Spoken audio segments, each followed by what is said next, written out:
우리는 끊임없이 무언가를 추구하며 살아갑니다. 더 많은 것을 얻기 위해 노력하고 더 높은 곳에 오르기 위해 경쟁하며 더 완벽한 상태를 갈구합니다. 이러한 인간의 본능적인 욕망은 문명의 발전과 개인의 성장을 이끄는 강력한 동력이 되어 왔습니다.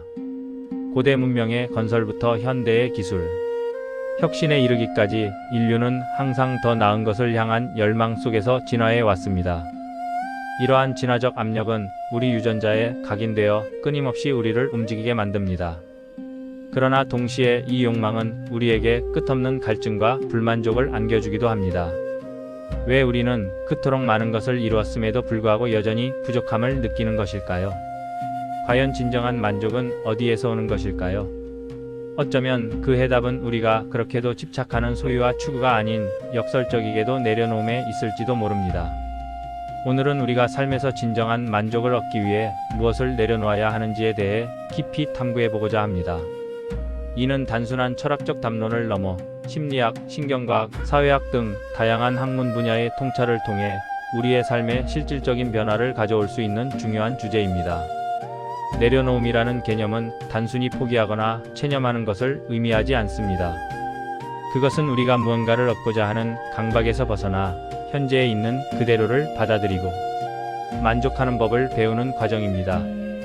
이는 우리가 외부의 조건이나 소유물에 의해 행복이 좌우되지 않고 내면의 평화와 충만함에서 만족을 찾는 것을 의미합니다.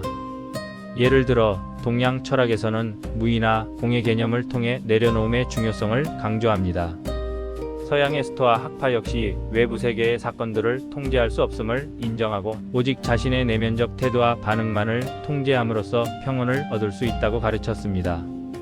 심리학자들은 이러한 내려놓음의 과정을 통해 개인이 심리적 안정을 찾고 스트레스를 감소시키며 더 큰 행복감을 경험할 수 있다고 말합니다. 특히 긍정 심리학 분야에서는 감사와 수용이 행복 증진에 미치는 영향을 강조하며 이는 내려놓음의 실천과 밀접하게 연결됩니다. 우리가 가장 먼저 내려놓아야 할 것 중 하나는 바로 통제에 대한 과도한 욕구입니다.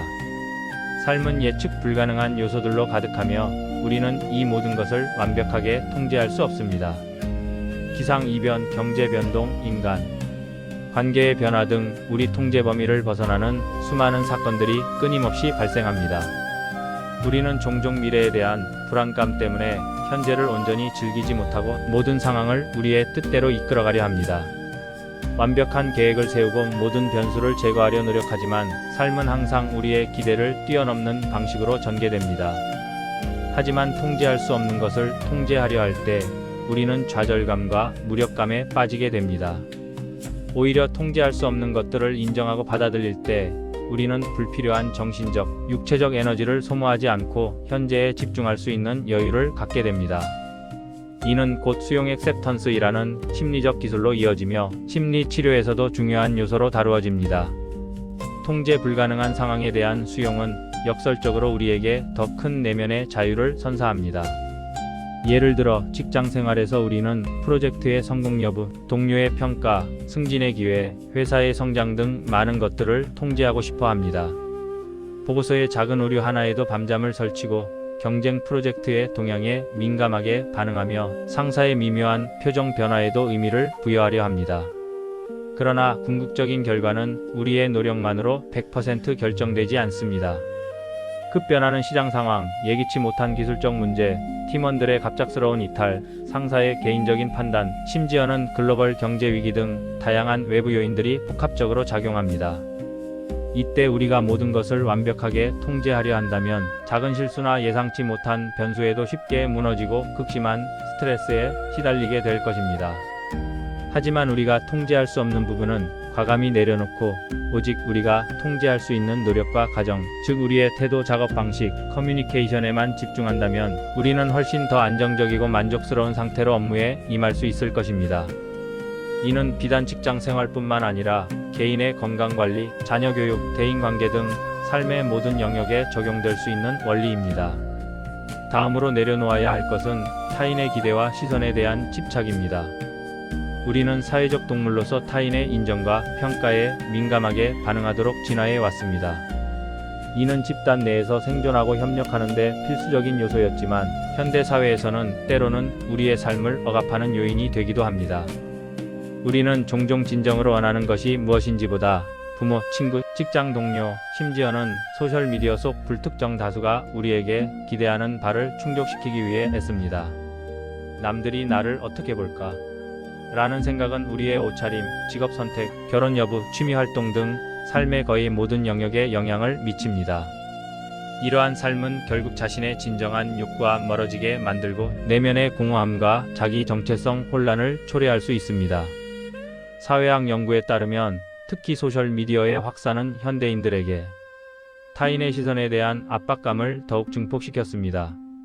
인스타그램, 페이스북, 유튜브 등 온라인 플랫폼에서는 항상 행복하고 성공적인 모습만을 과시하는 경향이 있으며 이러한 완벽해 보이는 타인의 삶과 자신을 끊임없이 비교하며 상대적 박탈감을 느끼는 경향이 심화되고 있습니다.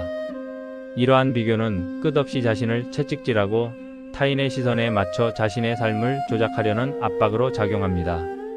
이러한 상태에서는 결코 진정한 만족을 찾을 수 없습니다. 타인의 기대라는 무거운 짐을 내려놓고 자신만의 가치와 신념에 따라 삶을 살아갈 때 비로소 우리는 자유로움을 느끼고 진정한 자기 만족감을 얻을 수 있습니다. 이는 자기 수용 셀프-액셉턴스과 진정성 오선티시티의 중요한 토대가 됩니다.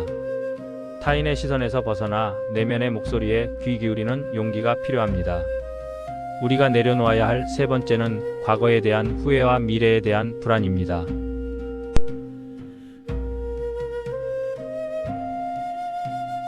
아직 오지 않은 미래에 대한 막연한 두려움과 걱정으로 현재를 제대로 살지 못합니다. 그때 그랬더라면, 만약 이렇게 되면 어쩌지? 와 같은 생각들은 우리의 정신, 에너지를 고갈시키고 현재 순간의 아름다움과 기회를 놓치게 만듭니다. 과거는 이미 지나간 것이고 아무리 후회해도 바꿀 수 없는 사실입니다. 미래는 아직 오지 않은 미지의 영역이며 지나친 걱정은 오히려 불안을 증폭시킬 뿐입니다. 현재만이 우리가 온전히 경험하고 우리의 의지로 바꿀 수 있는 유일한 시간입니다. 인지행동치료 전문가들은 과거에 대한 집착과 미래에 대한 과도한 걱정이 우울증과 불안, 장애의 주요 원인이 될 수 있다고 경고합니다. 이들은 마음챙김 MINDFULNESS이라는 개념을 통해 현재 순간에 집중하고 판단 없이 자신의 감각과 생각, 감정을 있는 그대로 받아들이는 훈련을 제안합니다. 마음챙김은 과거의 후회와 미래의 불안에서 벗어나 현재의 순간에 몰입함으로써 내면의 평온을 찾고 삶의 질을 향상시키는 효과적인 방법으로 과학적으로 입증되었습니다. 수많은 연구 결과가 명상과 마음챙김 훈련이 스트레스 감소, 집중력 향상, 정서 조절 능력 증진에 긍정적인 영향을 미친다는 것을 보여줍니다. 우리가 과거의 짐을 내려놓고 미래의 불안을 놓아줄 때 비로소 우리는 현재의 소중함을 깨닫고 그 안에서 진정한 만족을 찾을 수 있습니다. 이는 곧 지금 여기를 사는 지혜이자 삶의 본질적인 행복을 경험하는 열쇠입니다. 마지막으로 우리가 내려놓아야 할 것은 완벽에 대한 강박입니다. 우리는 모든 것이 완벽해야만 만족할 수 있다고 생각하는 경향이 있습니다. 어떠한 실수도 용납하지 않고 모든 면에서 최고가 되려 합니다. 완벽주의는 때로는 높은 성취를 이끌어내기도 하지만 동시에 끊임없는 불만족과 심각한 피로감을 유발합니다. 완벽은 도달할 수 없는 이상이며 이를 추구하는 과정은 우리를 지치게 만들 뿐만 아니라 작은 불완전함에도 좌절하고 비난하게 만듭니다. 이러한 강박은 종종 업무 지연, 대인관계의 어려움, 그리고 심지어 정신 건강 문제로 이어지기도 합니다. 인간은 불완전한 존재이며 불완전함 속에서 오히려 독특한 아름다움과 성장 가능성을 찾을 수 있습니다. 일본의 와비사비 미학은 이러한 불완전함과 무상함 속에서 아름다움을 발견하는 철학을 담고 있습니다. 깨진 도자기를 금으로 이어붙여 새로운 가치를 부여하는 킨츠기처럼 불완전함은 결함이 아니라 독특한 개성이 될 수 있음을 보여줍니다. 이는 완벽하지 않음이 오히려 자연스럽고 인간적이며 그 자체로 의미가 있고 심지어 매력적일 수 있음을 가르쳐 줍니다. 우리가 완벽에 대한 강박을 내려놓고 불완전한 자신과 주변을 있는 그대로 받아들일 때 우리는 삶의 작은 부분에서도 만족을 느끼고 타인의 불완전함까지도 포용할 수 있게 되어 더 큰 평온함과 관용을 얻을 수 있습니다. 이는 성장의 기회와 새로운 배움의 문을 열어줍니다. 더 높은 곳에 도달함으로써 얻어지는 것이 아닙니다. 오히려 그것은 우리가 집착하고 있는 불필요한 것들을 과감히 내려놓을 때 찾아오는 내면의 평화와 충만함입니다. 우리가 통제할 수 없는 것에 대한 욕구, 타인의 기대와 시선이라는 무거운 짐, 과거의 후회와 미래의 불안이라는 정신적 속박, 그리고 완벽에 대한 강박이라는 허상으로부터 자유로워지는 연습을 통해 우리는 현재를 온전히 살고 있는 그대로의 자신과 세상을 감사함으로 받아들이는 법을 배울 수 있습니다. 이러한 내려놓음의 과정은 결코 쉽지 않습니다. 그것은 용기와 자기 성찰을 요구하며 때로는 고통스러울 수도 있는 지속적인 노력입니다. 우리의 습관적인 사고방식과 행동 패턴을 바꾸는 것은 상당한 의지와 반복적인 실천을 필요로 합니다. 하지만 이 노력을 통해 우리는 외부의 조건에 흔들리지 않는 단단한 내면을 구축하고 진정한 만족과 지속 가능한 행복을 경험할 수 있을 것입니다. 지금 당신의 삶에서 당신을 묶어두고 있는 것들, 당신을 끊임없이 불만족하게 만드는 것은 무엇인지 스스로에게 깊이 질문해 보십시오.